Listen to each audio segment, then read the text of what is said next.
The following program contains distressing scenes.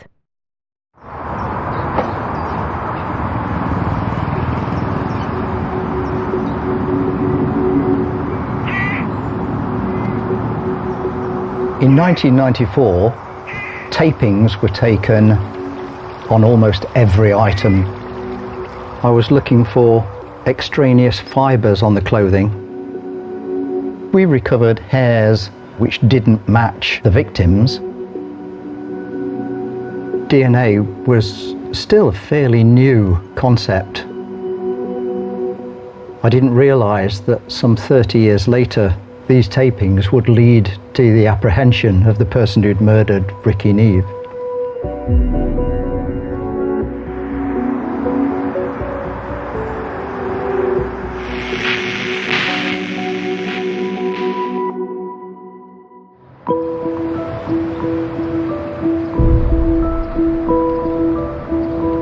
So in 1994, the Welland estate was a high crime area. There unfortunately was lots of deprivation here. Low level criminality in terms of burglary and vehicle crime. There was drug dealing and there was significant truancy. Children would be truant on a regular basis. And everybody knew everybody in the community. By the nature of the estate, the way it's set out in terms of alleyways and cul-de-sacs and cut-throughs, there was limited police presence, which unfortunately attracted the opportunity for people to do things that were breaking the law. In 1994, one of the boys growing up on the Welland estate was Ricky Neve.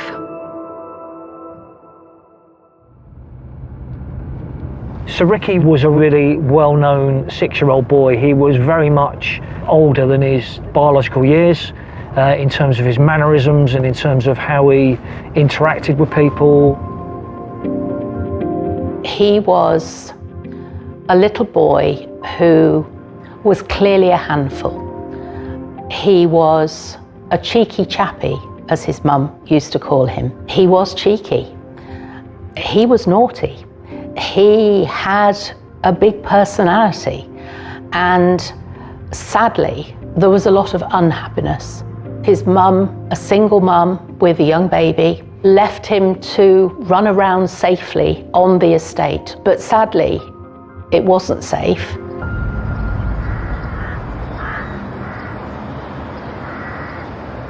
And the alarm went off, got 7:45. I shouted, "Ricky." No answer. I kept saying, "Ricky, Ricky." I said, "Ricky, what are you doing?" "I don't want to go to school." I said, "Look, Ricky, we've had this over and over again. You got to go to school." He says, "I want some breakfast." I said, "Well, get yourself some breakfast then," which was Wheatie Flakes or Weetabix. And he sat at the table. And he looked so handsome, he did.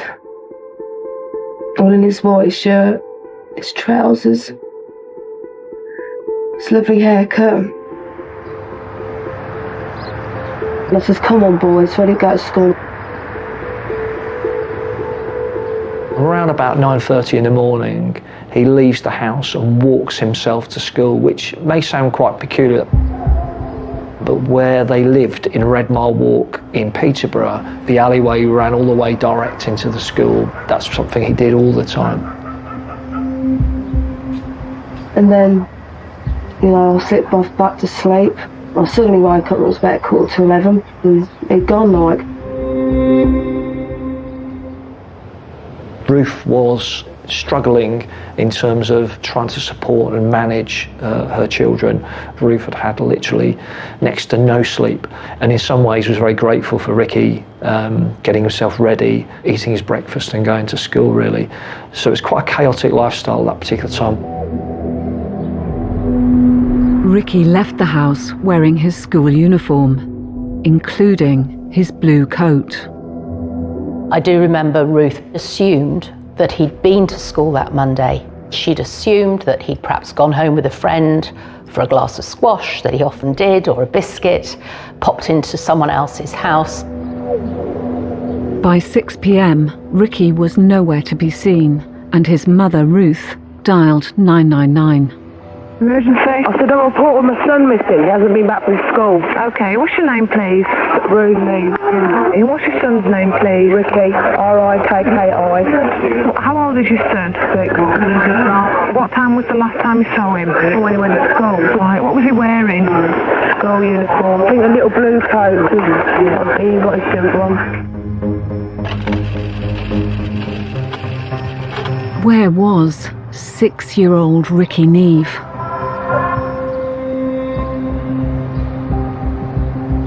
At 6 p.m. on the 28th of November 1994, the police arrived quite quickly. They are there within about 15 to 20 minutes, and they turn up at her address, get initial inquiry around what's happened, when did he go to school, who was he last seen, what was he wearing. The whole community, the whole country was shocked. This had been an estate where youngsters were able to go out and play, and suddenly, after these events, children were kept in, and there was a very almost eerie quietness around the estate. They did initial inquiries with the school. What they also did is they undertook a search of the house initially and just said, we'll just check the bedrooms and just make sure that everything's okay. They then start searching for Ricky Neve on the Welland estate. At the time, it was cold, it was dark, it was wet, it wasn't very nice weather for anybody. So very, very quickly, the police call in additional resources, and over the next hour or so, there's a heavy police presence on the Welling estate trying to search for Ricky Neve. Whilst people were looking to be really, really helpful, later on, as the missing from home inquiry had progressed, it actually become quite distracting, because actually people thought they had seen things, but they may have seen somebody, but that may not have necessarily been Ricky Neve, which caused the inquiry quite a lot of work. The search soon became a major operation. They called in those police officers, probably about a dozen people that they would have called in from around the county to try and look for this 6-year-old boy. But there was also some volunteers, there was residents there were people trying to help. They would then organise what they call PULSAR, which are police search teams, and that would have been around a dozen people who would have arrived earlier the next day, who would have then looked at it and systematically searched particular parts of the estate and worked through around how they were going to try and look for Ricky Neve. And the hope was that he was going to turn up.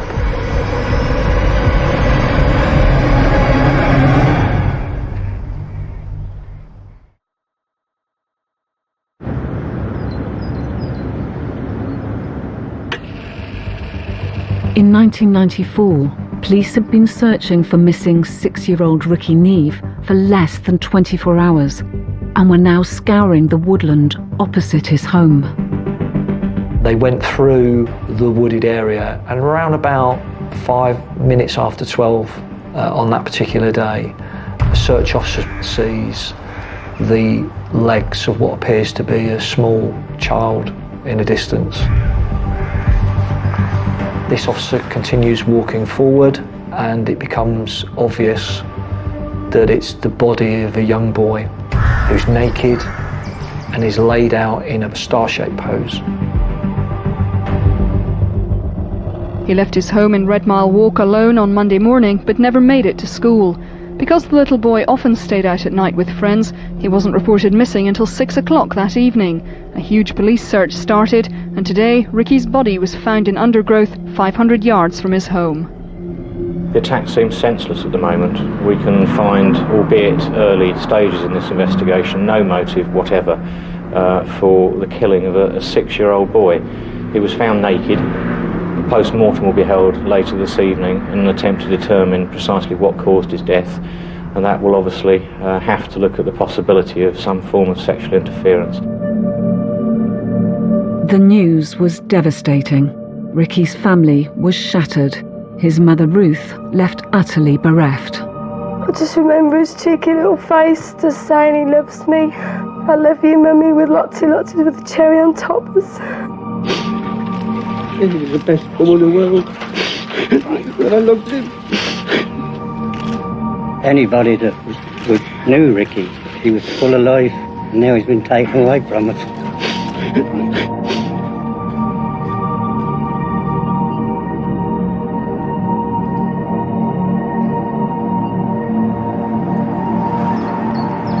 So this is the wooded area just off of Eye Road in Peterborough.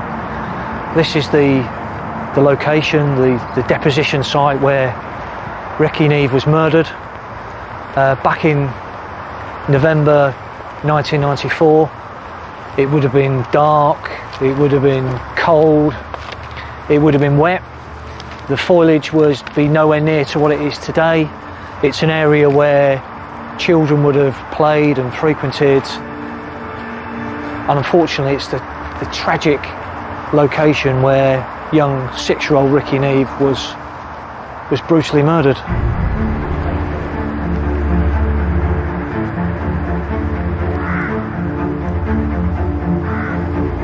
With the crime scene secured, the forensic consultants were called in, among them Dr. Peter Lamb. Ricky's body was examined by Dr. Nat Carey at Hinchinbrook Hospital mortuary. I was sent some images of Ricky's neck, which showed a repeat linear pattern on the neck. And Dr. Carey had suggested that Ricky had died from strangulation. This 6-year-old little boy, he didn't have any defence injuries on his arms or any parts of his body. He had no idea what was about to happen. The police undertook their forensic analysis.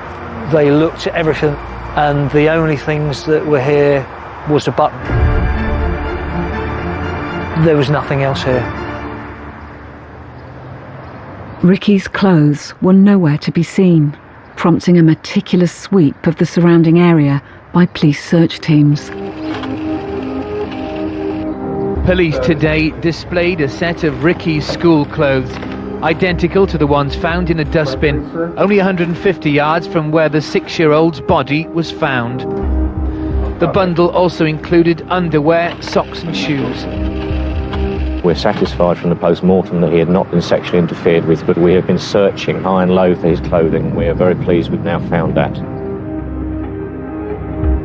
Whenever a case came into the laboratory where 2 people had potentially been in contact, then we would take tapings to recover extraneous hairs and fibres. These would provide compelling evidence of contact between 2 people. In 1994, the process of collecting fibres using tapings was very similar to what it is today. We had an acetate sheet which would hold the tapings that we produced, and we used a material which was very much like ordinary sellotape. In 1994, during the investigation, fibres were found on Ricky's clothes that couldn't be accounted for. So I was invited to go to Ricky's home to see if I could find the types and colours of fibres which were still outstanding. No comparisons were found, so the fibres were sealed and stored. But it was Ricky's coat that gave investigators their first real insight into how he was killed.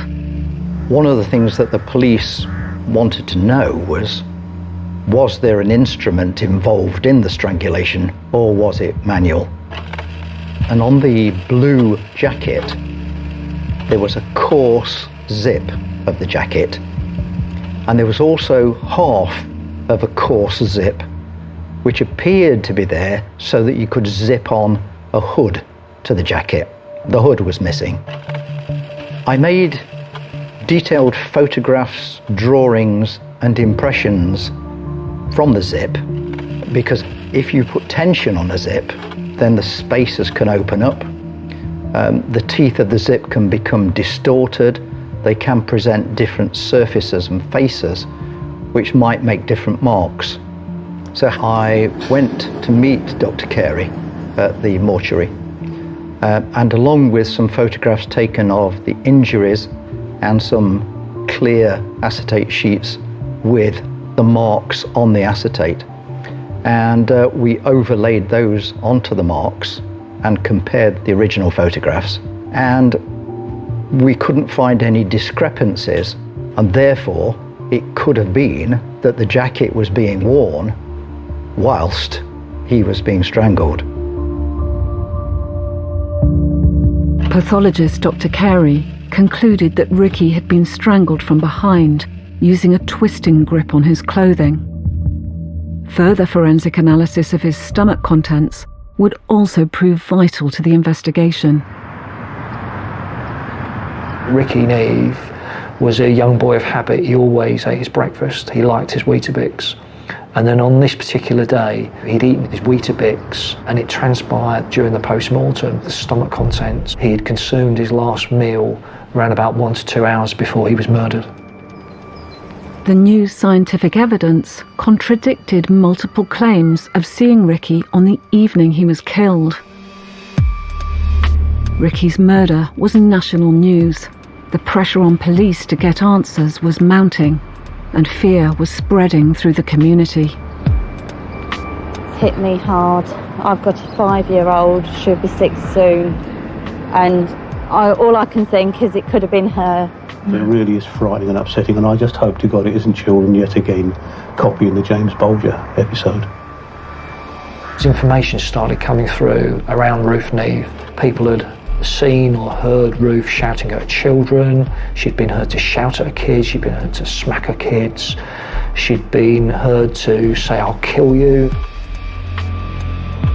The evidence they were relying on was evidence of cruelty and neglect.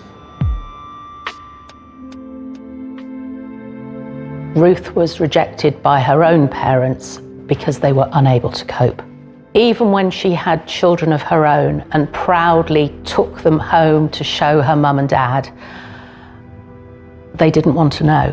I remember Ruth telling me that her own parents had died in a suicide pact, and it just seems that for Ruth's whole life it was beset with tragedy after tragedy.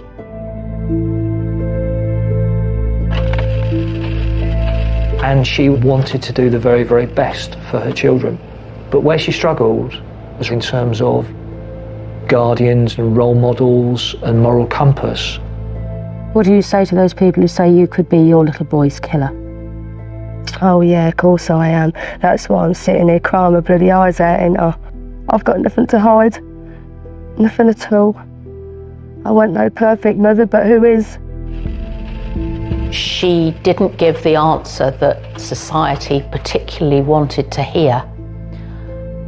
She wasn't able to, because she probably didn't have the educational vocabulary to put into words eloquently her feelings.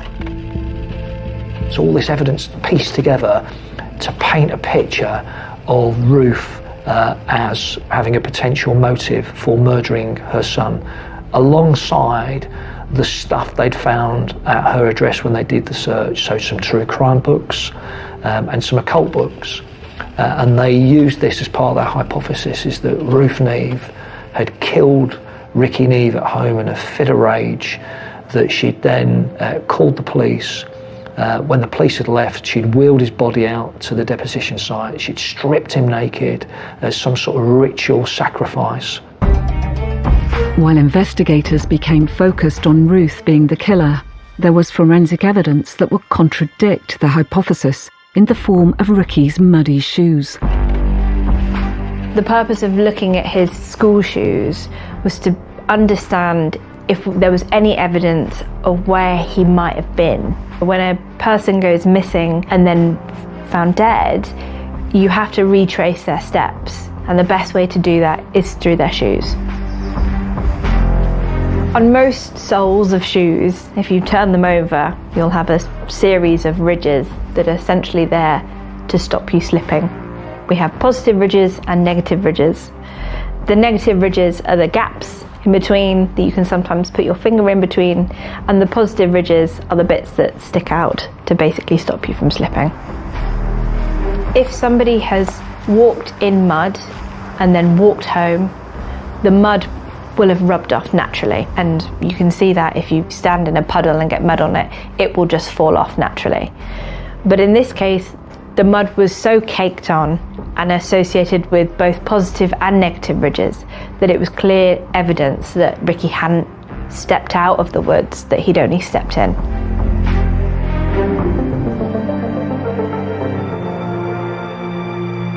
Despite forensic findings showing Ricky had entered the woods on his own, undermining the theory that Ruth transported his body there, police still arrested his mother for murder in February 1995.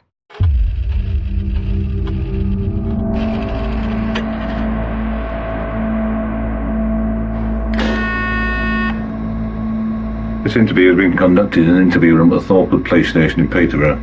What's your full name, please? Mrs. Ruth Anne. How would you view the way that you deal with your children? How you bring them up? One to my best ability.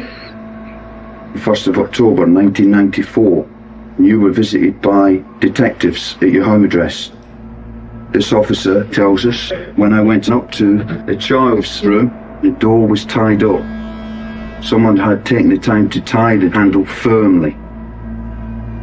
So how was the child able to get out of the room? She wasn't able to get out of the room.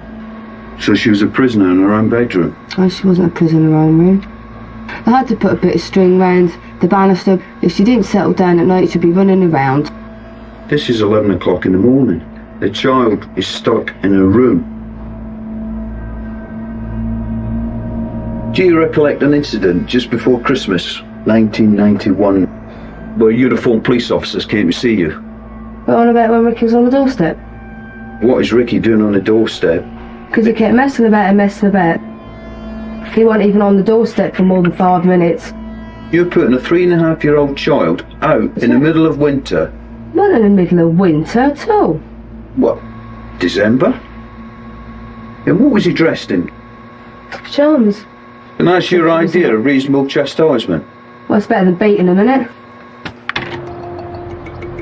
There was never any evidence at all that Ruth had directly been seen or responsible for the death of her son. There was no forensic evidence. In court, the forensic evidence of mud on the shoes, which challenged the police's original theory, was never presented. Ruth was vilified as a mother, and the police announced very quickly after the jury cleared her of murder that they would not be looking for anyone else in connection with Ricky's death.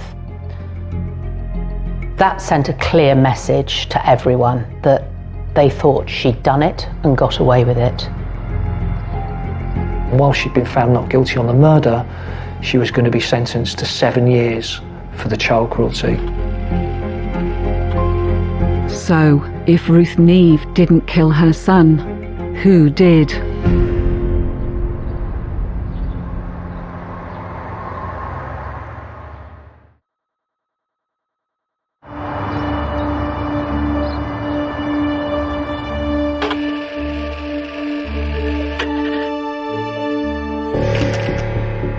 Ruth, during your trial you admitted what a judge later called some of the worst child cruelty you had ever seen. I had no choice but to plead guilty. If people want to believe all them lies, which they have for 20 years, because due to the police lying to people, that's fine. I didn't hear from Ruth from when she was sentenced for child cruelty until she got in touch with me out of the blue to tell me that she had convinced her new husband, Gary, that she was innocent and that he was going to try to prove her innocence.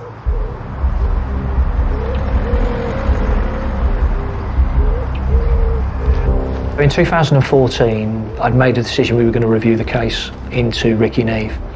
And then what became very clear, once I'd looked at all the evidence, is that we needed to reopen this investigation. It's just traumatic. It's just been unreal. I've had to deal with it, and I've had to stand up by myself. It's not a time for celebration. It's in the right direction, and I think this is a long time coming. And I've been fighting for this for the last 20 years, and at last I've been believed in. We launched a reinvestigation into the murder of Ricky Neve, and we needed to look at this case in two parts really. Firstly, we needed to investigate the case as if it had happened yesterday, using the latest forensic techniques and how we'd investigate homicide. But we also need to look in detail at the first investigation to see if there'd been anything there that was of relevance for our investigation. I had about 25 dedicated people working with me. It was a really, really comprehensive investigation. Unfortunately, the exhibits, the clothing and shirts and everything had been destroyed in a flood in a police station, so that just caused us some issues.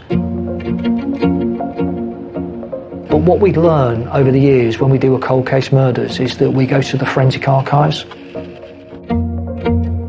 Back in the day, forensic scene to crime experts, they were taking sellotape tape-ins and things. They'd effectively put them on their case papers. Police officers came to my home and brought my case file with them. I was able to identify the fact that these tapings still existed and were in secure storage.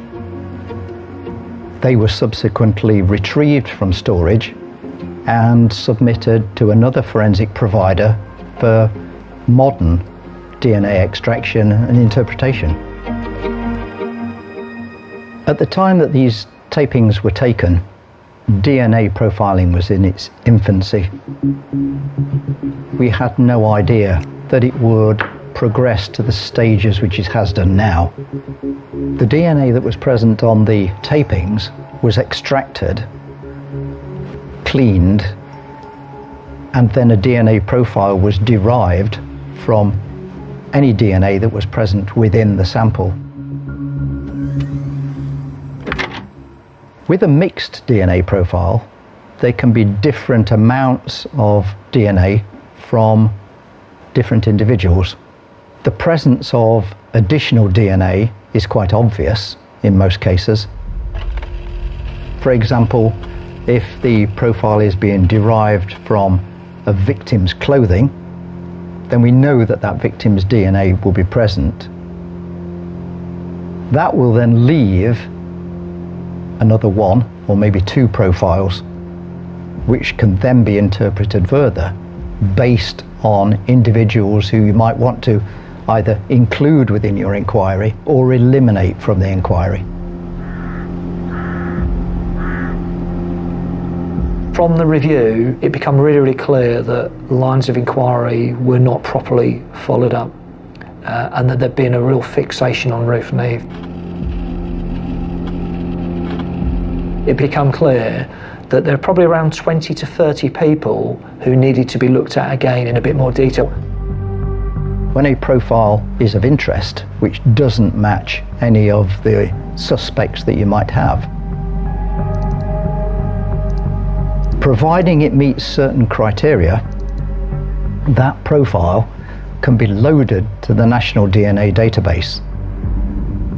Automatically, that profile is then searched against all the other profiles on the database. At the moment, there are about 6 million. It's all done by computer, so it is relatively quick. And then the police will receive a report that the profile has matched a certain individual. And then the police can actually take that further then and investigate that individual.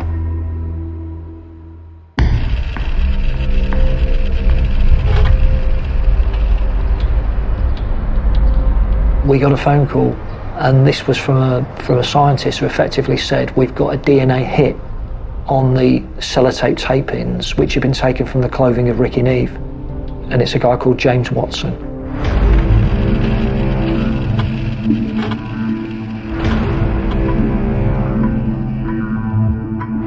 Now investigators faced a new question. Who is James Watson? James Watson was 13 years of age at the time of the murder of Ricky Neve. He was a troubled individual. So we had this DNA hit that effectively said that James Watson's DNA was on Ricky's clothes. Now, James Watson, during the original investigation, he'd been interviewed by the police as that somebody who may have been in the presence or been nearby Ricky Neve, but he was discounted almost immediately. But the more we looked at him, the more concerns we had around him.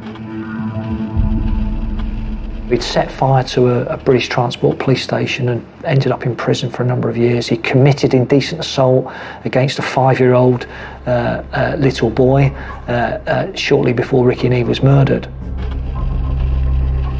And then when we started going into his history, he'd been in and out of care. We spoke to one of his partners, and his partner would say that when they would have sex, he would strangle her, and that's how he would ejaculate.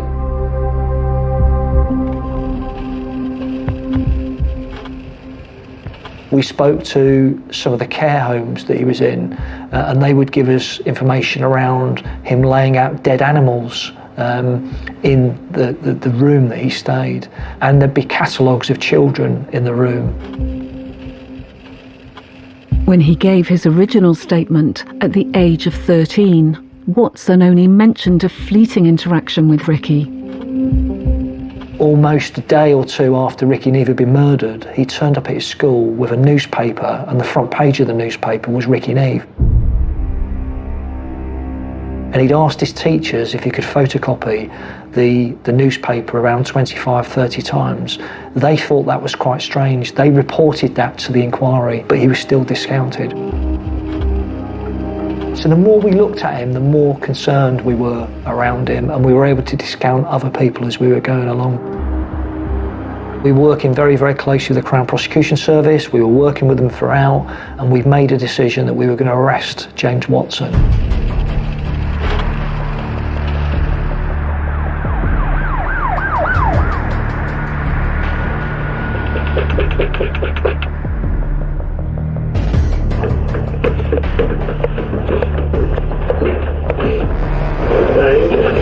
At this time, I'm arresting you on suspicion of the murder of Ricky Neve in November 1994.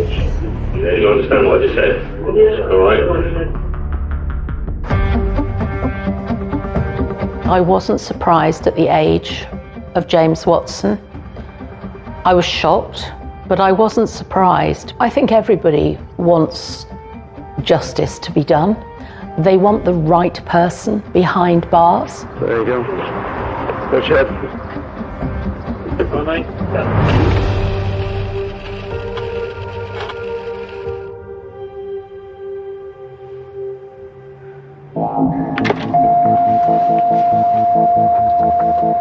Okay, James, tell us about your involvement in Ricky Neve's murder. No comment. Are you responsible for the murder of Ricky Neve? No comment.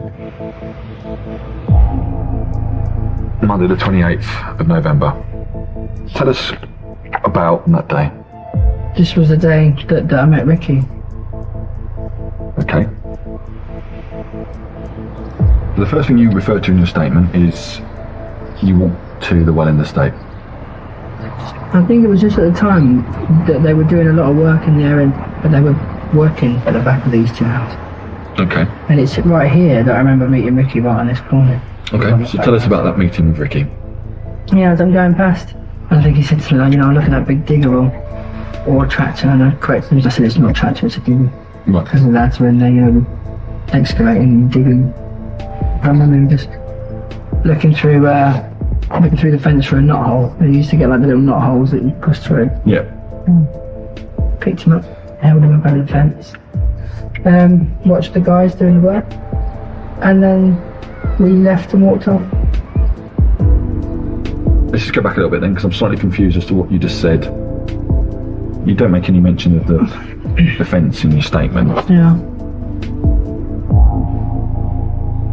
In essence, what he was trying to do was to basically justify why his forensic DNA might be on Ricky's clothing. And at this time, you know, he wasn't fully aware of what we knew. We tried to speak to the Crown Prosecution Service because we were very much of the view that, you know, that there was sufficient to charge him with murder, but they weren't of that view. So he sadly was released on bail. He went out on bail and he went to a remand hostel in Northampton, and almost within a few weeks he escaped from that hostel. Police brought in Watson's former cellmate for questioning. Told me that he was being investigated for the murder of a 6-year-old boy. He told me that the police had found his DNA on the boy's clothing. I had my 6-year-old brother home and asked him. And one day I arrived and James come running out of the toilet wearing a stab jacket that he claimed the police had gave him, and he was wielding a knife. And put it to my throat and said that you were driving me out of the country today.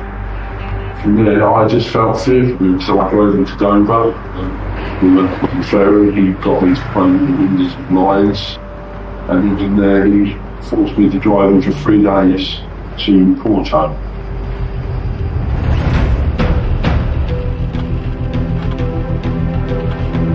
Whilst he was in Portugal, he had then decided that he was going to announce himself to the media as the suspect in the case of the Ricky Neve murder. And it was on the basis that he was innocent, but the police were trying to charge him and that he was a suspect. And he contacted media, he ended up on the front page of some of the national newspapers, he'd spoken to journalists, and effectively was baiting the police around that, you know, I'm the suspect, but I'm not guilty, and you're not going to get me, effectively. With their prime suspect overseas, police now had to find a way to bring him back to face more questions.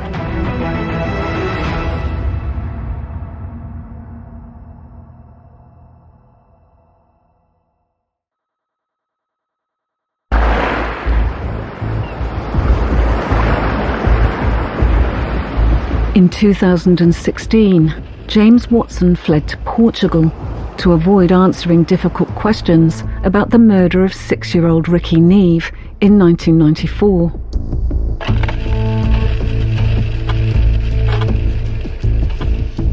Even bringing him to court was beset with difficulties, and it seemed to prolong the agony for everyone who wanted justice to be served. We then ended up extraditing him back from Portugal to the United Kingdom, but we couldn't extradite him for the murder. We had to extradite him for breaching his bail. We eventually got him back to the UK, and he was remanded almost immediately. It had taken almost 5 months to bring Watson home, but in that time there had been a breakthrough in the case. James Watson had given an account in his interview during the area where he said he'd lifted Ricky Neve up, which to try and justify why there was DNA on his clothes. He had said there'd been a fence there to look over a digger. And through some really good detective work, one of our officers was able to find some media footage of that location. And it became very, very clear that that fence wasn't there. That fence was never there. This was a complete figment of James Watson's imagination to try and justify why his forensic evidence was there. Even with this latest development, the Crown Prosecution Service stated that there still wasn't enough evidence to bring the case to court.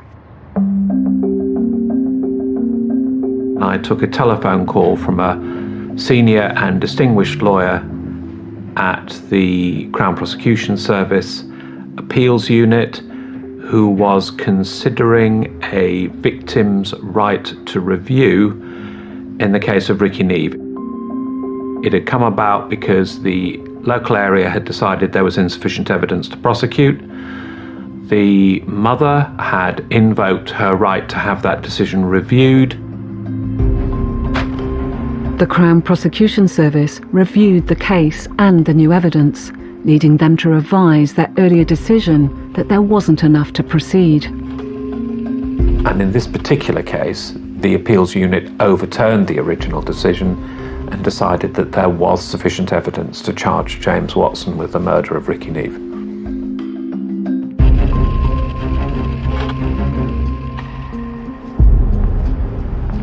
We eventually get him to trial at the Old Bailey, and we are there for 3 to 4 months, 151 witnesses, the biggest trial that the constabulary's ever been involved in.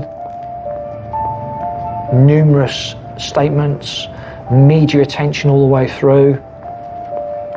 Absolutely essential to the case against James Watson was the new DNA evidence, and whether it could be demonstrated that the only plausible explanation for the presence of that boy's DNA on fibres taken from the clothing of this child were that contact had occurred as part of the event in which the child had died. But it wasn't just the evidence that would be compelling. It was also James Watson's statement of lifting Ricky up to see over the fence. James Watson had told very significant lies about the events of the morning upon which the little boy went missing.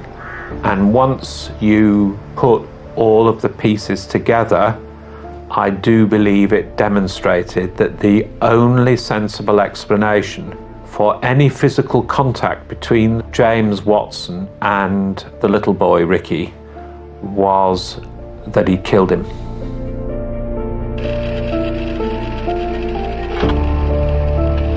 James Watson, now 41, but 13 at the time, was convicted of murder. Historical murders are notoriously difficult to investigate, and this came with significant challenges, but we've used every tool available to overcome these obstacles. There is only one sentence for murder, life imprisonment, but because he was a 13-year-old boy at the time of the murder, he could only be convicted and sentenced as a child. So the maximum that the judge could give him was 15 years imprisonment, minus his remand time. Had he been an adult at the time, he would have gone away to 30 to 40 years. So he actually got sentenced for 15 years, which the family were really upset about, but it was the law. Because he was a child, he could only be sentenced as a child. He appealed, his appeal was quashed, and he is now serving his life sentence for the murder of 6-year-old Ricky Neave, this little boy who was loved and cherished by many, many people, by his family, by his parents, and by his community, and hopefully we brought justice and closure for his family.